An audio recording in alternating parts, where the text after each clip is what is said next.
Welcome to YSR news channel. Congress party assembly ఎన్నికల మేనిఫెస్టోలో చెప్పిన విధంగా వికలాంగులకు ఆర్టీసీలో ఉచిత ప్రయాణ సౌకర్యం కల్పించాలని డిమాండ్ చేస్తూ వికారాబాద్ జిల్లా పరిగి బస్టాండ్లో పంజాబీ డ్రెస్సులు వేసుకుని మహిళల వేషధారణలో భారత వికలాంగుల హక్కుల పరిరక్షణ సమితి రాష్ట్ర అధ్యక్షులు గిద్దె రాజేష్ బృందం వినూత్న నిరసన.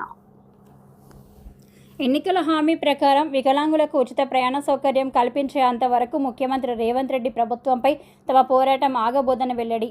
తెలంగాణ రాష్ట్ర అసెంబ్లీ ఎన్నికల సమయంలో తమ కాంగ్రెస్ పార్టీ అధికారంలోకి వస్తే రాష్ట్రంలో ఉన్న వికలాంగుల అందరికీ ఆర్టీసీలో 100% రాయితీలతో ఉచిత ప్రయాణ సౌకర్యం కల్పిస్తామని కాంగ్రెస్ పార్టీ అభయాసం ఎన్నికల మేనిఫెస్టోలో 29వ అంశంలో పేర్కొన్న రాష్ట్ర ముఖ్యమంత్రి రేవంత్ రెడ్డి ప్రభుత్వం అధికారంలోకి వచ్చి 2 ఏళ్లు దాటినా అంగవైకల్యంతో దుర్భర జీవితాలు గడుపుతున్న వికలాంగులకు నేటి వరకు ఉచిత ప్రయాణ సౌకర్యం కల్పించని తీరును నిరసిస్తూ భారత వికలాంగుల హక్కుల పరిరక్షణ సమితి రాష్ట్ర అధ్యక్షులు గిద్దె రాజేష్ ఆధ్వర్యంలో వికారాబాద్ జిల్లా పరిగి బస్టాండ్లో పంజాబీ డ్రెస్సులు వేసుకుని మహిళల వేషధారణలో భారత వికలాంగుల హక్కుల పరిరక్షణ సమితి శ్రేణులు వినూత్న నిరసన తెలిపారు. ఈ సందర్భంగా నిరసన కార్యక్రమాన్ని ఉద్దేశించి భారత వికలాంగుల హక్కుల పరిరక్షణ సమితి రాష్ట్ర అధ్యక్షులు గిద్దె రాజేష్ మాట్లాడుతూ తెలంగాణ రాష్ట్ర అసెంబ్లీ ఎన్నికల సమయంలో నాడు పిసిసి అధ్యక్షుడు హోదాలో తమ కాంగ్రెస్ పార్టీ అధికారంలోకి వస్తే అదే నెల నుంచి వికలాంగుల పెన్షన్ 6,000 పెంచుతామని, ఆర్టీసీలో వికలాంగులకు 100% రాయితీలో ఉచిత ప్రయాణ సౌకర్యం కల్పిస్తామని, రాష్ట్రంలో వికలాంగుల బ్యాక్లాగ్ ఉద్యోగాలు భర్తీ చేస్తామని, రాష్ట్రంలో వికలాంగుల సంక్షేమ శాఖను ప్రత్యేక శాఖగా గుర్తిస్తామని, రాష్ట్రంలో వికలాంగుల అట్రాసిటీ చట్టం 2016ను సమర్థవంతంగా అమలు చేస్తామని అనేక హామీలు ఇచ్చి వికలాంగుల ఓట్లను కొల్లగొట్టి వికలాంగుల ఓట్లతో రాష్ట్ర ముఖ్యమంత్రిగా దక్కిన రేవంత్ రెడ్డి తన ముఖ్యమంత్రిగా బాధ్యతలు చేపట్టి 2 ఏళ్లు పూర్తి కావస్తున్న నేటికి వికలాంగుల సమాజానికి ఇచ్చిన ఏ ఒక్క హామీని నెరవేర్చకుండా అడుగడుగున వికలాంగుల సమాజంపై వివక్ష ప్రదర్శిస్తున్న తీరు బాధాకరమని రాష్ట్ర ముఖ్యమంత్రి రేవంత్ రెడ్డి వెంటనే ఈ తీరును మార్చుకొని అసెంబ్లీ ఎన్నికల సమయంలో వికలాంగులకు ఇచ్చిన అన్ని హామీలను నెరవేర్చడంతో పాటు తక్షణమే ఆర్టీసీలో వికలాంగులకు ఉచిత ప్రయాణ సౌకర్యం కల్పించేలా జీవో జారీ చేయాలని, 100% రాయితీతో అక్కడ ప్రభుత్వం ఉచిత రవాణా సౌకర్యం కల్పిస్తుంటే ఆంధ్రప్రదేశ్లో అభివృద్ధిలో ఆంధ్రప్రదేశ్తో పోటీ పడతామన్న రేవంత్ రెడ్డి నేటికి తెలంగాణలో వికలాంగులకు ఉచిత ప్రయాణ సౌకర్యం కల్పించకుండా వికలాంగులపై వివక్ష ప్రదర్శిస్తున్నారని అన్నారు. ఈ కార్యక్రమంలో సంఘం జిల్లా సీనియర్ నాయకులు పసుల చంద్రయ్య, సంఘం జిల్లా సీనియర్ నేత హరిజన్ బాలరాజు, సంఘం జిల్లా యువజన విభాగం జిల్లా నాయకులు జాని మహేష్, సంఘం జిల్లా విద్యార్థి భాగం నాయకుడు కడియం నరేష్, సంఘం జిల్లా నాయకులు ఎం చుక్కయ్య, ఆవులపల్లి లక్ష్మయ్య, దేశబోయిన నారాయణ, కడియా నరసింహులు, బట్టు నరసింహులు, షేరి వెంకటేష్, పిచ్చకుంట్ల జంగయ్య తదితరులు పాల్గొన్నారు.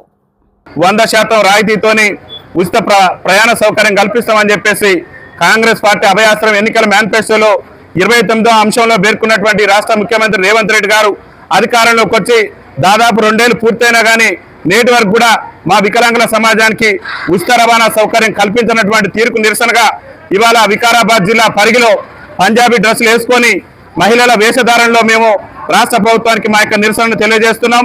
రాష్ట్ర ముఖ్యమంత్రి గారు ఒక్క ఉచిత రవాణా సౌకర్యమే కాకుండా అధికారంలోకి వస్తే వికలాంగుల పెన్షన్ 6,000 రూపాయలు చేస్తాం, అదే నెల నుంచి కూడా అందరికి 6,000 రూపాయలు పెన్షన్ ఇస్తానన్నాడు. అదేవిధంగా ఈ రాష్ట్రంలో వికలాంగుల అట్రాసిటీ చట్టాన్ని అమలు చేస్తానన్నాడు. అదేవిధంగా ఈ రాష్ట్రంలో వికలాంగుల బ్యాక్లాగ్ ఉద్యోగాలను భర్తీ చేస్తానని చెప్పిండు. అదేవిధంగా ఈ రాష్ట్రంలో వికలాంగుల సంక్షేమ శాఖను ప్రత్యేక శాఖగా చేస్తానన్నాడు. ఈ రాష్ట్ర ముఖ్యమంత్రిగా రేవంత్ రెడ్డి గారు బాధ్యతలు చేపట్టి 2 ఏళ్ల పరిపాలనలో మా వికలాంగుల సమాజానికి కాంగ్రెస్ పార్టీ ఎన్నికల మేనిఫెస్టోలో పేర్కొన్న ఏ ఒక్క హామీని కూడా నెరవేర్చకుండా వికలాంగుల సమాజం పట్ల అడుగడుగున వివక్ష ప్రదర్శించేటటువంటి ప్రయత్నం చేస్తున్నాడు. ఇటీవల కాలంలో సీఎం కప్ అని చెప్పేసి హైదరాబాద్ కేంద్రంగా గచ్చిబౌలిలో నిర్వహించినటువంటి వికలాంగుల క్రీడల్లో కూడా మా వికలాంగుల సంక్షేమ శాఖ మంత్రి ఫోటో లేకుండా వికలాంగుల సమాజాన్ని కించపరిచేటటువంటి ప్రయత్నం చేసిండు. రాష్ట్ర ముఖ్యమంత్రి గారు రేవంత్ రెడ్డి గారు ఈ మధ్య కాలంలో పక్కనున్నటువంటి ఆంధ్రప్రదేశ్ రాష్ట్ర ముఖ్యమంత్రి వారి గురువు గారు చంద్రబాబు నాయుడు గారు తెలంగాణ రాష్ట్రానికి వచ్చినప్పుడు మేము ఆంధ్రప్రదేశ్తో అభివృద్ధిలో పోటీ పడతామని చెప్పిండు. అక్కడ ఉన్నటువంటి ఆంధ్రప్రదేశ్ రాష్ట్ర ముఖ్యమంత్రి చంద్రబాబు నాయుడు గారు వికలాంగులకు ఉచిత రవాణా సౌకర్యం కల్పిస్తే మరి అభివృద్ధిలో పోటీ పడతామని చెప్పినటువంటి రాష్ట్ర ముఖ్యమంత్రి రేవంత్ రెడ్డి గారు ఎందుకు ఈ అక్కడ ఫ్రీ బస్సు వికలాంగులకు ఇచ్చినప్పుడు ఇక్కడ ఎందుకు ఇవ్వలేదో ఈ రాష్ట్ర ముఖ్యమంత్రి రేవంత్ రెడ్డి గారు సమాధానం చెప్పాలి. అక్కడ తీవ్ర వైకల్యంతో బాధపడుతున్న మా వికలాంగుల సోదరులకు చంద్రబాబు నాయుడు ప్రభుత్వం 15,000 రూపాయలు ఇస్తుంది.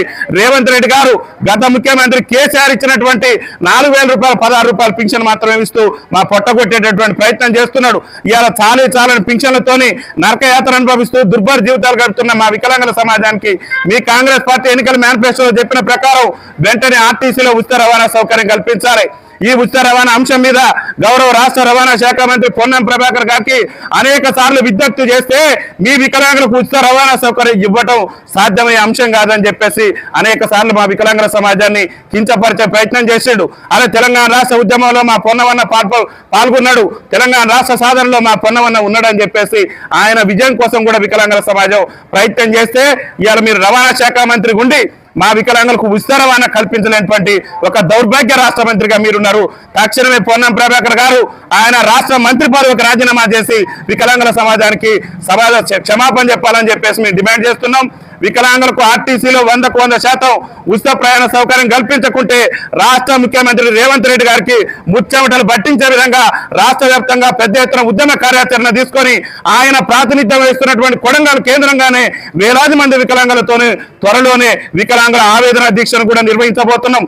ఎందుకు ఆవేదన దీక్ష నిర్వహించబోతున్నాం అంటే ఈ దేశంలో ఉన్న ముఖ్యమంత్రులలో అందరికంటే కూడా వికలాంగుల సమాజం పట్ల వివక్ష ప్రదర్శిస్తున్నటువంటి ముఖ్యమంత్రి రేవంత్ రెడ్డి. ఎందుకు చెప్తున్నామంటే రేవంత్ రెడ్డి ముఖ్యమంత్రి అయిన కాంచి ఏనాడు మా వికలాంగుల దినోత్సవాల్లో పాల్గొనలేదు. గతంలో కేసీఆర్ గారు ముఖ్యమంత్రిగా ఉన్నప్పుడు మా వికలాంగుల దినోత్సవానికి జిల్లాకు 70 ఏళ్ళు వచ్చాయి. రేవంత్ రెడ్డి గారు ముఖ్యమంత్రి అయిన తర్వాత కేవలం 50,000 రూపాయలు మాత్రమే వస్తున్నాయి. అంటే వికలాంగుల సమాజాన్ని అడుగడుగున అణచివేయటమే రేవంత్ రెడ్డి గారు లక్ష్యంగా పెట్టుకున్నారు. రేవంత్ రెడ్డి గారు ముఖ్యమంత్రి అయిన తర్వాత ఎంఎస్ఎంఈ పాలసీ అని తీసుకొచ్చిండు. ఆ ఎంఎస్ఎంఈ పాలసీలో గతంలో కిరణ్ కుమార్ రెడ్డి గారు ఉమ్మడి ఆంధ్రప్రదేశ్ ముఖ్యమంత్రిగా ఉన్నప్పుడు ఆయన పరిశ్రమల రంగంలో వికలాంగులకు రిజర్వేషన్ ఇచ్చిండు. రేవంత్ రెడ్డి గారు ముఖ్యమంత్రి అయిన తర్వాత ఆ ఉన్న రిజర్వేషన్ కూడా ఎత్తేసి మా పట్ల రాష్ట్ర ముఖ్యమంత్రి రేవంత్ రెడ్డి వివక్ష ప్రదర్శించేటువంటి ప్రయత్నం చేస్తున్నాడు. మేము ప్రజాస్వామ్యబద్ధంగా శాంతియుత మార్గంలో మేము నిరసనలు జరిపినా కానీ మా మీద అక్రమ కేసులు పెట్టి అక్రమంగా మమ్మల్ని నిర్బంధించేటువంటి ప్రయత్నం చేస్తున్నాడు. రేవంత్ రెడ్డి ప్రభుత్వ బెదిరింపులకు భయపడబోము. అతి త్వరలోనే ఆయన ప్రాతినిధ్యం వహిస్తున్నటువంటి కొడంగల్ కేంద్రంగా వేలాది మంది వికలాంగులతోని ఆవేదన దీక్ష నిర్వహిస్తాం. ముఖ్యంగా రేవంత్ రెడ్డి ప్రభుత్వానికి ఈ పరిగిలో పంజాబీ డ్రెస్సులు వేసుకొని పరిగి బస్ స్టేషన్ లో